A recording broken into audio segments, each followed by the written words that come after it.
zone militaire de défense dans le Kasaï. Vous savez que nous avions seulement 3 zones de défense. Maintenant, ils viennent en créer une spécifiquement pour l'espace kassaïen. Il y a eu une ordonnance qui a nommé même un officier général à la tête de cette zone de défense spécifique pour l'espace kassaïen, assisté de 2 colonels. Je viens de lire leur nom ce matin. Et donc, ça va se mettre en place. Ils ne dépendront plus de la zone de défense qui était située, je pense, à Lubumbashi. Maintenant, je pense que c'est dans le Kasaï même que la zone de défense va être installée. Et donc, de ce côté-là, la réponse sécuritaire va être actionnée. Mais en même temps, le ministre de l'Intérieur, vice-premier ministre, monsieur, ça va se mettre en place. Ils ne dépendront plus de la zone de défense qui était située, je pense, à Lubumbashi. Maintenant, je pense que c'est dans le Kasaï même que la zone de défense va être installée.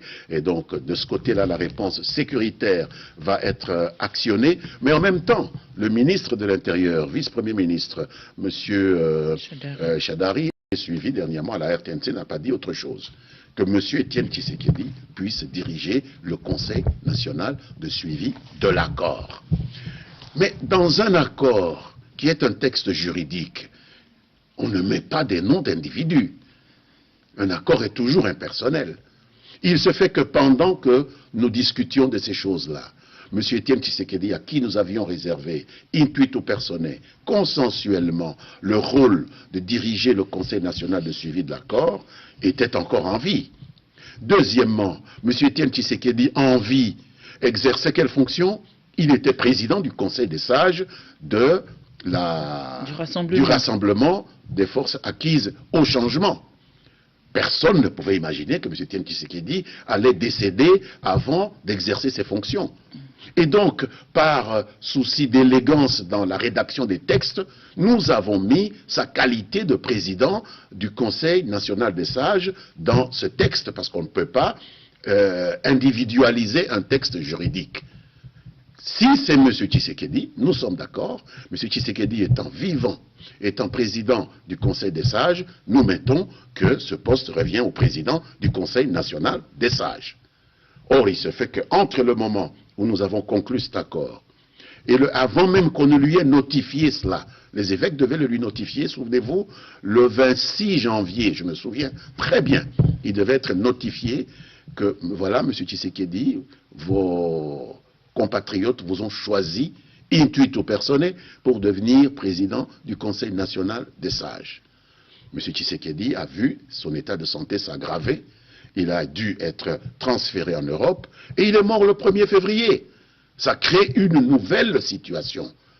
Maintenant, tout ce que nous demandons, ce n'est pas qu'il n'y ait pas un président du Conseil national des sages qui soit en même temps, président du Conseil national de suivi, qui soit en même temps président du Conseil des sages du Rassemblement. Ce n'est pas ça qui nous inquiète. Le problème, c'est qu'il nous faut une personnalité qui rencontre le même consensus que M. Tshisekedi a rencontré. Puisque le Conseil national de suivi de l'accord, madame, c'est une institution. Ce n'est pas une affaire privée du Rassemblement, ou de la majorité, ou du Front pour le respect de la Constitution. C'est une institution. Et nous avons besoin de consensus. Nous avons besoin d'une personnalité qui remplit le même consensus que remplissait M. Tshisekedi. C'est tout notre problème. Je ne sais pas si c'est trop demandé. Le deuxième point, Lambert Mende, merci de cette explication, parce que même les téléspectateurs, je ne pense pas qu'ils avaient cette explication-là, ou que c'était dit clairement, même les gens du Rassemblement étaient au courant, que c'était réservé à Étienne Tshisekedi. C'était symbolique. Pourquoi est-ce que ce n'est pas dit? Parce que dans un document juridique, il y a la lettre... Au-delà du document, c'est-à-dire pendant les arrangements... Je vais vous dire en 2 mots. Allez-y, allez-y. Il y a la lettre et l'esprit dans un texte juridique. Il y a toujours la lettre et l'esprit. Je viens de vous donner l'esprit de ce texte. C'est le consensus autour de M. Tshisekedi. Il n'y a pas que les mots, il y a l'esprit derrière les mots.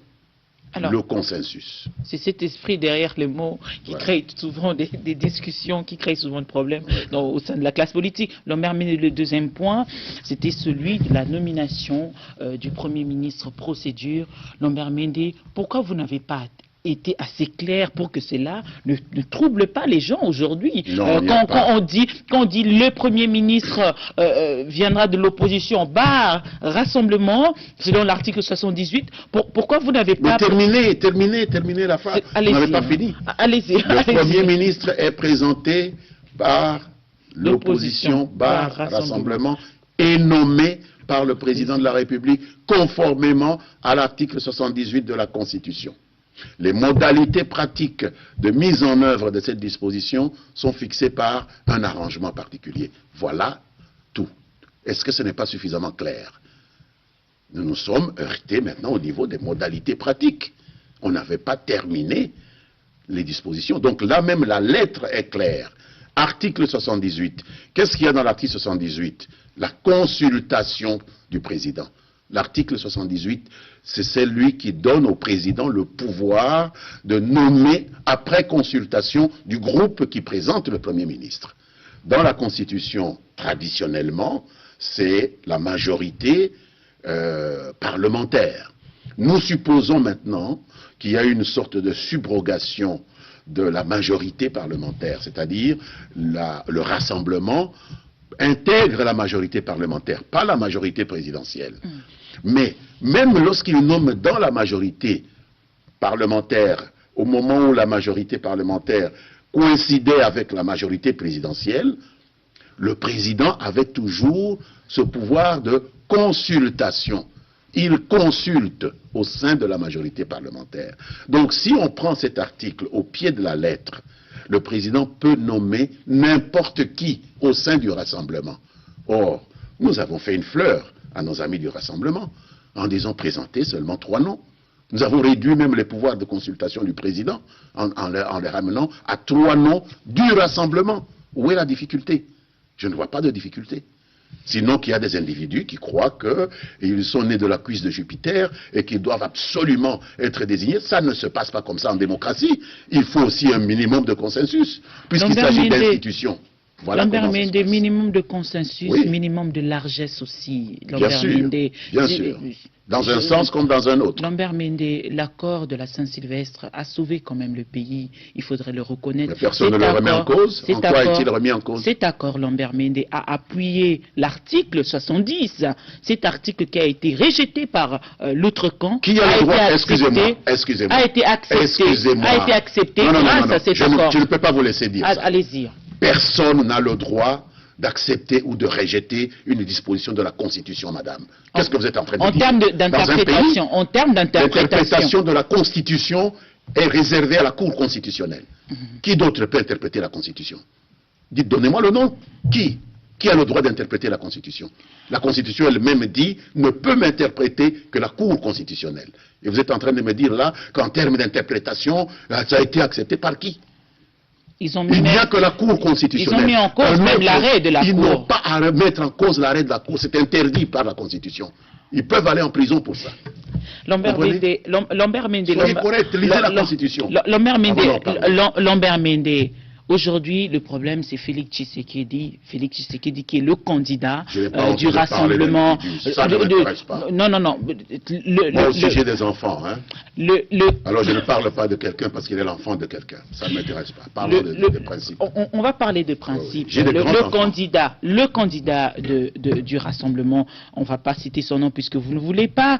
C'est lui le candidat Premier ministre du rassemblement. Lambert Mende, c'est lui le candidat du rassemblement. C'est vous qui m'informez, moi je ne suis pas au courant. Alors aujourd'hui, on insiste 3 noms. Eux, ils disent un nom. Lambert Mende, pour élargir le champ de la paix, pourquoi ne pas accepter le seul nom là du rassemblement pour élargir le champ de la paix, s'il vous plaît. Lambert Mende, s'il vous plaît. L'article 78, on l'envoie au panier. Lambert Mende, s'il vous plaît. C'est ça que vous dites. Comme ils ont accepté aussi que le président Kabila puisse rester en fonction jusqu'à l'installation. Ils ont accepté que le président Kabila. Ils l'ont appuyé par la signature de l'accord de la Saint-Sylvestre. Le peuple congolais, vous n'avez pas voté la Constitution en 2006. C'est dans la Constitution qu'on dit que le président, l'Assemblée nationale, le Sénat, les assemblées provinciales restent en fonction. Qu'est-ce qui vous permet de dire qu'eux ont accepté que le président reste en fonction? Vous êtes en train de dénaturer l'histoire. Vous êtes en train de dénaturer le droit de notre pays. Je ne vous laisse pas dire cela. Alors, ce n'est pas eux. Donc, Posez-moi la question correctement. Alors, Lambert Mende, de l'autre côté, on ne le veut pas. Et aujourd'hui, Laben Chollet, après ces discussions avec Didier Reynders, l'avait dit clairement. Didier Reynders. Didier Reynders. Sortez-le de notre débat. C'est un Belge. Il n'a rien à voir là-dedans. Parlez-moi de Laben Chollet qui est mon compatriote. C'est rien à voir avec Didier Reynders. Lambert Mende. J'ai étudié en Belgique, je sais ce que c'est. Laben Chollet. Les gens qui cherchent des minerais au Katanga et tout ça, ça c'est votre affaire. Laben Chollet, s'il vous plaît, Lambert Mende. Parlez-moi de M. Laben Chollet. Laben Chollet a été... Il a le droit de parler de mon pays. Il a le droit, justement. Voilà. Il a dit que l'accord était clair. C'est le Premier ministre qui doit être présenté. Il a dit clairement. Est-ce qu'on peut être Premier ministre sans être nommé, madame, par le président de la République? Très bien. Est-ce qu'on peut être Premier ministre? Je vous pose la question. Peut-on être Premier ministre sans être nommé par le président de la République? On ne devient président de la République, Premier ministre, que par la vertu d'une ordonnance du président de la République. Les formules de rédaction n'ont rien à voir. Il y a une logique quand même juridique. N'est Premier ministre que la personne qui est désignée Premier ministre par une ordonnance du président de la République. Aujourd'hui, il y a un accord politique. Il y a un accord politique qui change, justement, être Premier ministre qui ne change pas, mais c'est-à-dire cet accord fait en sorte qu'il puisse avoir un peu de largeur, monsieur le ministre. Non, madame, on est presque sorti dans le contexte normal. C'est une formule de rédaction. Les textes juridiques sont rédigés de cette nature-là. Quand on dit le Premier ministre est présenté par tel groupe et nommé conformément à, et qu'il y a des dispositions pratiques de présentation qui sont discutées par un arrangement particulier, mais ça dit tout. Et ce n'est pas l'abbé Chollet qui va me dire le contraire. Cet arrangement particulier, nous ne sommes pas parvenus à nous mettre d'accord là-dessus. C'est ce qu'ils ont reconnu devant le président de la République. Alors, l'abbé Outembi avait affirmé, Monseigneur Outembi avait reconnu le vrai rassemblement, c'est-à-dire aujourd'hui, puisqu'il y en a trois. Il y en a trois, Lambert Mende. Vous êtes tout à fait à côté de la plaque. Allez-y. Monseigneur Outembi avait effectivement eu cette phrase en disant qu'il prenait acte de la désignation, de la restructuration du rassemblement, et cela a entraîné une réaction immédiate dans la salle, au sein du rassemblement. Et ils ont reconnu qu'il y avait un problème, et ils avaient commencé des contacts entre les membres du rassemblement pour résoudre ce problème. Est-ce que ce problème a été résolu? Je n'ai pas l'impression. Le rassemblement, le vrai rassemblement, on parle du vrai rassemblement. Pour vous peut-être. Pour nous, il y a un problème d'inclusivité du rassemblement. Donc aujourd'hui, il ne faut pas dire qu'il y a un vrai rassemblement et un faux rassemblement. Parce qu'avec ce raisonnement, nous avons fait échouer le dialogue de la Cité de l'Union africaine. Parce qu'il y a certains qui... vous reconnaissez que c'était un échec? Mais bien sûr, sinon nous ne serions pas allés au centre interdiocésain. Nous sommes modestes. Sinon, pourquoi serions-nous allés au centre interdiocésain s'il y avait eu inclusivité? Donc la question de l'inclusivité est importante. Et les évêques ont reconnu... Là-bas, au moins, il y a eu consensus. Là-bas, au moins, il n'y a pas eu de problème après l'adoption de l'accord. Mais il y a eu un problème puisque nous sommes allés au centre interdiocésain, madame. D'accord. Comment vous dites qu'il n'y avait pas eu de problème? Pourquoi nous sommes allés au centre interdiocésain? Pourquoi il y a un deuxième accord que nous considérons logiquement comme un détournement, puisque le centre interdiocésain, c'était pour rendre plus inclusif l'accord du 18 octobre. Or, on a détourné les choses et c'est devenu un nouvel accord. Nous l'acceptons. Donc il ne faut pas que les mêmes causes produisent les mêmes effets. Les évêques s'en sont rendus compte et ont décidé de rabibocher les différentes tendances du rassemblement. On revient, donc il n'y a pas de Lambert vrai Mende. Et de faux rassemblement. Lambert Mende, ça c'est selon vous. Aujourd'hui, politiquement, le vrai rassemblement est reconnu, Lambert Mende. Par qui? Politiquement. Qui a l'attitude de reconnaître ou de ne pas reconnaître? Politiquement, le vrai rassemblement est reconnu. Non, mais dis-moi, qui a l'attitude de reconnaître ou de ne pas reconnaître? Lambert Mende. Ils sont allés devant un tribunal? Lambert Mende. Non, excusez-moi. Vous dites le vrai rassemblement reconnu. Je dis par qui? Est-ce qu'il y a un tribunal qui a statué pour dire qu'il y a un vrai rassemblement et un faux rassemblement? Il faut arrêter avec de tels discours, parce que ça n'arrange pas l'inclusivité. Alors, Lambert Mende, aujourd'hui, le président de la République a consulté le rassemblement El Olengankoy, et Olengankoy a proposé 5 noms. Est-ce que le président a limité ses consultations? Le président a invité tous les participants au dialogue du centre interdiocésain. Est-ce qu'Olengankoy était au dialogue du centre interdiocésain? Oui, madame. est-ce que M. Moubaké était au centre de Cézanne? Oui, madame. Ils sont allés se faire consulter. Moi, j'étais au centre de Cézanne. J'ai été me faire consulter par le président. Ceux qui ont refusé, ont refusé. On n'allait pas aller les chercher à la pointe d'une baïonnette. Vous voulez aller, vous y allez. Et curieusement, lorsque le président clôt les consultations et fait son discours, voilà des gens qui sortent du bois pour dire « nous sommes prêts à aller nous faire consulter ». C'est un peu ridicule, il faut respecter nos institutions. Qui a dit ça? Le président. Qui a dit ça? L'autre elle a dit qu'elle était prête. Quelle elle? Il y en a 3. L'autre elle a dit qu'elle était prête à se faire. L'autre elle laquelle? Je ne cite pas les noms. Allez-y. L'autre elle a dit « nous sommes prêts à aller nous faire consulter ». Mais le président a clos les consultations. C'est la première institution du pays. Vous ne pouvez pas en même temps chercher à vouloir. Donc le président est bon seulement pour signer des ordonnances et vous ne pouvez pas le respecter comme première institution chargée de cette harmonisation, cette recherche des solutions aux dysfonctionnements institutionnels que le pays allait connaître. Le président a ce rôle-là. Il aurait fallu répondre à son invitation. Alors, Lambert, mais l'instabilité politique a affecté l'économie du pays. Non, ce n'est pas l'instabilité politique qui a affecté l'économie du pays. Allez-y. C'est la détérioration des cours des matières premières que nous avons à offrir sur les marchés mondiaux. L'instabilité politique n'a rien à voir avec cela, vous affirmez cela, vous pas nécessairement, pas nécessairement. Pas nécessairement, mais aussi, pas nécessairement, ça veut dire... Le prix du cuivre, le prix du cobalt, le prix du diamant... Pas nécessairement, ça veut dire mais quand même. Ce n'est pas les politiques qui ont dit à ceux qui achètent le cuivre de réduire le prix du cuivre, madame. Il ne faut pas exagérer. Les partenaires... Même la Zambie a des problèmes, l'Afrique du Sud a des problèmes, investisseurs, le Nigeria a des problèmes, l'Angola a des problèmes. Les raisons Vous croyez qu'il y a aussi là-bas des négociations où il y a instabilité politique? Les raisons avancées... C'est une récession mondiale. Les raisons avancées par les partenaires, c'est notamment l'instabilité politique qu'il y a aujourd'hui en République démocratique. Les solutions à nos problèmes viendront de nous-mêmes. Arrêtez cette dépendance culturelle. Personne ne viendra résoudre vos problèmes à votre place. Quand ils viennent vous dire ça, c'est qu'ils viennent chercher leurs intérêts. Quand comprendrez-vous cela?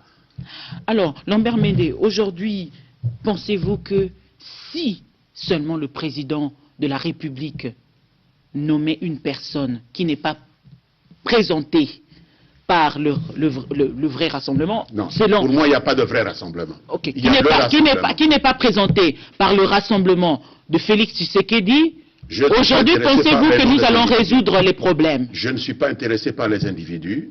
Tout ce que je sais, c'est que le président, dans la lettre et l'esprit de l'accord, va nommer un Premier ministre issu du rassemblement de l'opposition. Quel rassemblement, Lambert Mende? Parce qu'aujourd'hui, le président de la République... on peut jouer à ça, mais est-ce que cela va résoudre le problème? Le président, excusez-moi, on ne joue pas. Le président ne joue pas. Puis-je vous rappeler qu'avant même d'annoncer qu'il allait nommer un Premier ministre, le président a lancé un appel. Pourquoi est-ce que vous passez sous silence cet appel? Allez-y. Le président a lancé un appel au rassemblement pour qu'il puisse résoudre ces dissensions internes. Pourquoi est-ce que vous négligez cet appel? Pourquoi est-ce qu'ils ne peuvent pas répondre à cet appel du président de résoudre leurs dissensions et de lui présenter une liste harmonisée entre eux? Le président a commencé par ça. C'est un acte de responsabilité. Un acte de responsabilité. Excusez-moi, c'est un acte de respect. Pourquoi ils n'ont pas le même respect vis-à-vis de la responsabilité oblige. Pourquoi ils ne se respectent pas eux-mêmes? La responsabilité. Excusez-moi, pourquoi ils ne se respectent pas eux-mêmes? Un Congolais, c'est un Congolais. Il n'y a pas de Congolais plus Congolais qu'un autre. Qu'est-ce que vous êtes en train de raconter? Lambert Mende, on va évoluer parce qu'on va bientôt conclure. La responsabilité, c'est aussi tenir compte des principes. Qui a été le chef de la délégation? Le rassemblement. Qui a été chef de la délégation du rassemblement? Écoutez, vous m'amenez là dans des choses qui ne me regardent pas. Moi, je ne suis pas du rassemblement. Le premier chef de la délégation du rassemblement, c'était M. Moubaké. Et puis après, c'était M. Félix Tshisekedi. Ça, c'était leur volonté à eux. Si aujourd'hui ils ont un autre chef de délégation, vous voulez que ça me regarde en quoi? Nous avons commencé avec M. Moubaké, et puis on est passé à M. Félix Tshisekedi. Et alors, ça nous regarde en quoi? Nous avons accepté Félix, après avoir accepté Moubaké, parce que c'est eux qui nous présentent, ils disent notre chef maintenant c'est un tel. Lorsque nous étions allés aux concertations, nous avons commencé avec M. Tambwe Mwamba comme chef de file de notre délégation. À un moment donné, M. Tambwe a dû aller en mission. On a présenté M. Chadari Ramazani comme notre chef de délégation. À un moment, M. Chadari est allé en mission, M. Tambwe est revenu, il a pris la tête de la délégation. Mais qu'est-ce que c'est que cette histoire de chef de délégation? Qu'est-ce que ça vient faire? Un groupe a une volonté différente des volontés des individus. Il faut savoir cela. Un groupe est une personne différente de la personne de Lambert chacun Mende, de ceux qui le composent. président de la République est considéré comme un sage de la République. Il Sinon, connaît il les n'allait pas appeler problèmes. les gens à régler leurs Lambert Mende, laissez dissensions. finir la question. Il connaît le problème, le vrai problème. Il connaît aussi la vraie solution. Aujourd'hui, Il va nous l'annoncer aujourd'hui. pensez-vous que ce sera une solution? C'est ça. C'est ce qu'il va annoncer. Oui. Ça sera une solution. Parce qu'il lui appartient de donner cette solution, parce que la Constitution ne reconnaît qu'à lui le pouvoir d'apporter cette solution, et il va l'apporter. Pourquoi pensez-vous que nous ayons triomphé de tous les pièges qu'on a mis sur l'existence de notre pays? Nous serions déjà balkanisés depuis la mort de pauvre Mzé Laurent Désiré Kabila. Si le président n'avait pas des solutions idoines aux problèmes de ce pays, nous serions déjà plusieurs pays. Faites-lui confiance. Faites-lui confiance, il va nommer le Premier ministre, et de l'autre côté, le rassemblement, Félix Tshisekedi annonce déjà des manifestations. Nous ne sommes pas des ici. manifestations, Mais en Lambert démocratie, Mende, madame, la démocratie, la manifestation est une démonstration de démocratie. Vous voulez que j'aie peur des manifestations? Je dis au peuple congolais, n'ayez pas peur des manifestations. Encouragez les gens qui ont des idées à faire valoir, à manifester. Pourvu qu'ils ne cassent pas, qu'ils ne tuent pas les gens. Mais s'ils manifestent, mon Dieu, mais c'est une bonne chose. Ça prouve que nous sommes un pays démocratique. Pourquoi voulez-vous que nous ayons peur des manifestations? Lambert Mende, on va conclure. Dernière question. Qui répondrez-vous à ceux qui pensent que c'est la personne Félix Tshisekedi qui fait peur? Mais peur pourquoi? Il a tué combien de gens, ce jeune Félix? Il a tué combien de gens depuis qu'il existe?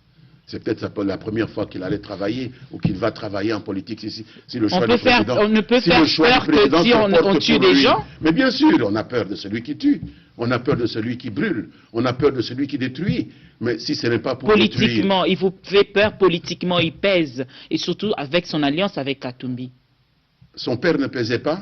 Pourquoi est-ce que nous avons décidé que son père soit président du Conseil national de suivi de l'accord? On n'avait pas peur de son père et on va avoir peur de lui?